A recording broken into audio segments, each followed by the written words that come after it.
Ya es viernes y espero que todo esté pasándola bien y que además tengan este ánimo de viernes.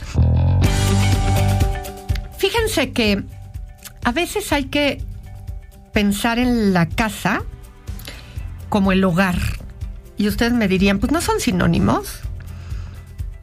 Deberían de ser sinónimos. La casa es el lugar en donde vivimos. Pero el hogar es ese clima que se genera en el que nos tendríamos que sentir seguros. Y si lo pensamos desde ese lugar, desafortunadamente hay muchas casas en donde ni siquiera los padres se sienten seguros. En donde si se vive con familia extendida, ¿no? ¿A qué le vamos a llamar familia extendida?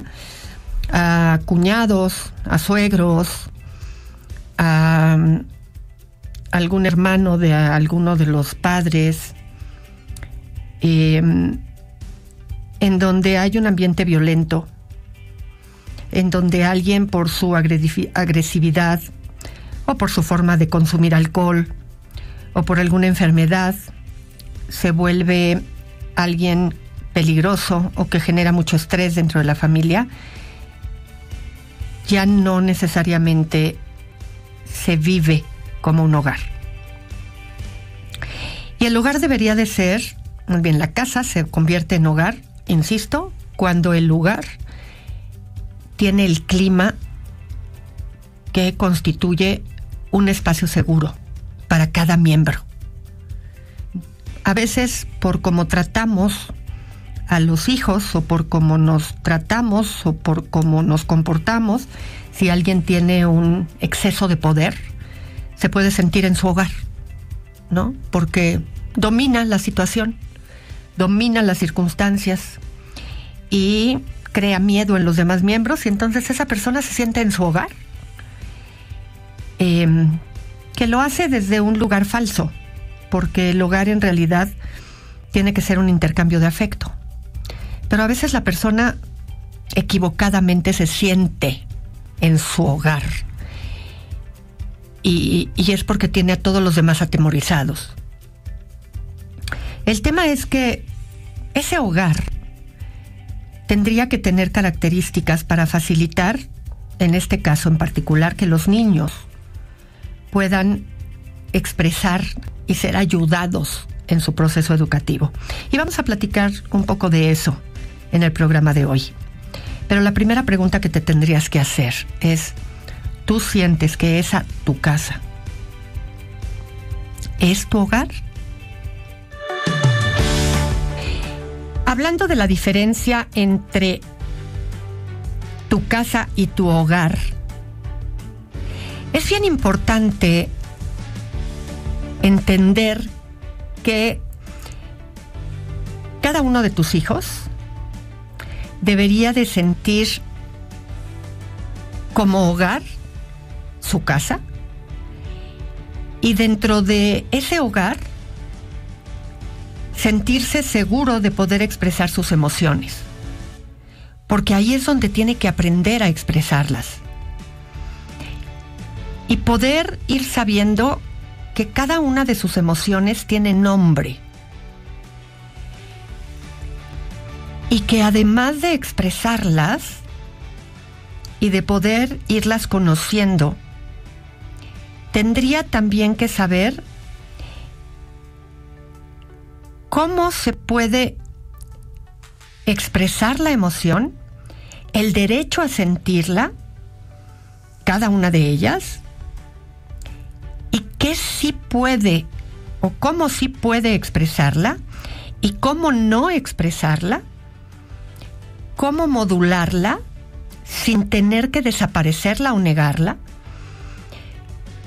porque va a poder tenerla, reconocerla y serle validada, pero sin que eso le dé permiso a comportamientos violentos. Y todo ese aprendizaje lo tiene que vivir también por imitación, y porque tú, como el adulto que está ahí acompañándolo, lo experimente de la misma forma. Es decir, pudiéndole plantear: yo también me enojo, yo también me siento triste, yo también estoy contenta, contento, yo también vivo las mismas emociones que tú y sé expresarlas,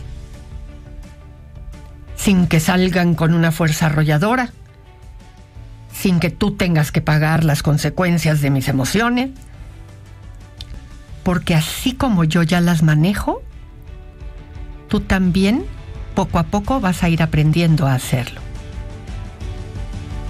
Y sin que venga un no tienes por qué sentir eso, pero sí hay formas de expresarlas. Fíjense que otra de las cuestiones que ayuda a que tus hijos se sientan en su hogar es que su voz importa. ¿Con qué facilidad a veces decimos: ay, mi amor, por favor, eso es una tontería, ¿no? No digas tonterías. Eso, o nos reímos, ¿no?, de lo que dicen. Y es que escuchar lo que opinan no significa que vamos a hacer lo que ellos quieren. Pero es cierto, a veces les falta contexto, a veces les falta experiencia, a veces lo que pasa es que no alcanzan a entender las cosas desde un lugar más amplio, porque pues están pequeños. Pero eso no implica que lo que digan no puede ser explicado de por qué eso, así como lo plantean ellos, no se puede. O que no puedan expresar su idea o preguntar por qué no se puede hacer de esta otra manera. Y que se les pueda dar una razón o una explicación. Evidentemente, no necesariamente en el momento en el que se trata de un permiso, por ejemplo, ¿no? Porque eso lo podemos explicar después y decirle: mira, ahorita no tengo tiempo, pero después te explico. Y después sí decirle: no se podía por esto y en ese momento tenía mucha prisa y no te lo pude decir. Pero después acercarnos y decir: a ver, quería saber por qué no podías ir en ese momento a casa de tal. Bueno, pues esto. Pero a veces están también queriendo opinar sobre otro tipo de situaciones y sí podemos decirle: mira, eso no se puede porque pasa de esta otra manera y entonces las cosas se dan así y así, ¿no? Y ellos pueden empezar a aprender a entender cómo se funciona distinto, cómo hay otras razones que ellos desconocen y se les puede ir dando información que los va a ir haciendo entender y eso forma el criterio. Entonces, vayamos explicando y sobre todo escuchando que tienen ideas acerca de las cosas y cómo las van formando. Así es que deja que hable, ¿no? Deja que hable en el momento en el que ya puedes escuchar, porque pues sí, a veces hay prisa, a veces hay que tomar decisiones en el momento, en fin, hay circunstancias, pero lo que importa es que dediques el tiempo, cuando eso es posible, para que su voz se escuche. Fíjense que mamá, papá, mamá, abuelita, papá, mamá, quienes quieran, los que están en casa al frente de los niños, son quienes modelan una de las situaciones más importantes en el desarrollo. Aprender a estar en desacuerdo con respeto. ¿Saben la importancia que eso tiene en la vida? ¿Cuántos conflictos se evitarían? ¿Cuántos pleitos se evitarían si aprendiéramos a poder lidiar y relacionarnos con los desacuerdos que tenemos con los demás de una manera respetuosa. Entre hermanos, entre parejas, entre hijos y padres. Si lo hiciéramos de una manera respetuosa, todo lo que no evitaríamos. Y los niños crecen viendo en sus hogares, en sus casas, desacuerdos. Y eso no tiene absolutamente nada de malo. El problema de eso es cuando se maneja mandándose a donde ya saben cada uno, dejándose hablando solos, diciéndose peladez y media, devaluándose uno al otro porque estás loco, estás loca, por favor, pero ¿qué te pasa? Y todo lo que no puedo decir al aire. Solo por pensar distintos, solo por ver las cosas de una manera distinta.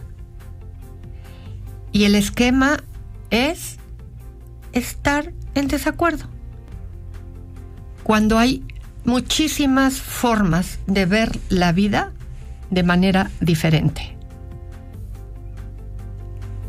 Y muchísimas de esas de manera correcta.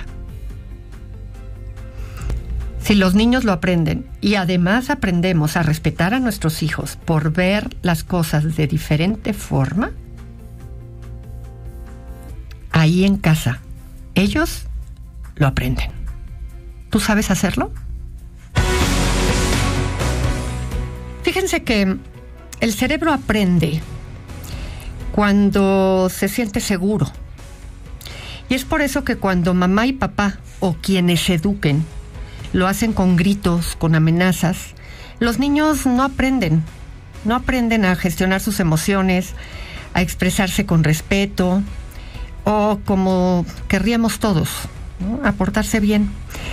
Ellos aprenden a ocultar sus emociones, a callar su voz, incluso a apagar su voz, su luz para sobrevivir. Ningún niño, ninguna niña debería de tenerle miedo a papá o a mamá. Y uno se los nota porque tiemblan, porque meten su cabecita en su cuello, ¿no? Porque nos ven con la mirada hacia arriba. Y es distinto a cuando te respetan. Porque para que un niño respete a sus papás, tiene que ser tratado con respeto, con confianza, con calma, con amor. El miedo es al revés.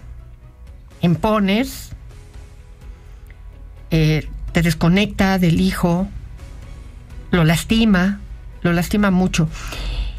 Y fíjense que no es fácil educar sin gritos. Pero necesitamos hacer el esfuerzo porque tienes que convertir tu casa en un hogar. Y si realmente queremos educar sin gritos y formar una relación de seguridad, de confianza, de respeto con tus hijos, necesitas tener buenos límites, respetar los límites y tener que decirlos una sola vez. Así es que sigan, les he comentado mucho que sigan esta página de Instagram, Crianza con Propósito. Tiene muy buenos tips y de repente dan talleres y demás en línea. Y vale mucho la pena que la sigan. Porque ayuda a que vayan encontrando formas. Los límites son una ayuda, pero se requiere también otros elementos que vayan acompañando. Y yo les he dicho muchas veces, no oigan una sola voz. Aliméntense de otras voces que puedan ayudarlos a educar de la mejor manera posible. Bien, pues llegamos al final del programa. Que coman rico hoy, mañana, pasado. que disfruten a sus familias. Nosotros nos escuchamos aquí. Hasta entonces. Audiocentro.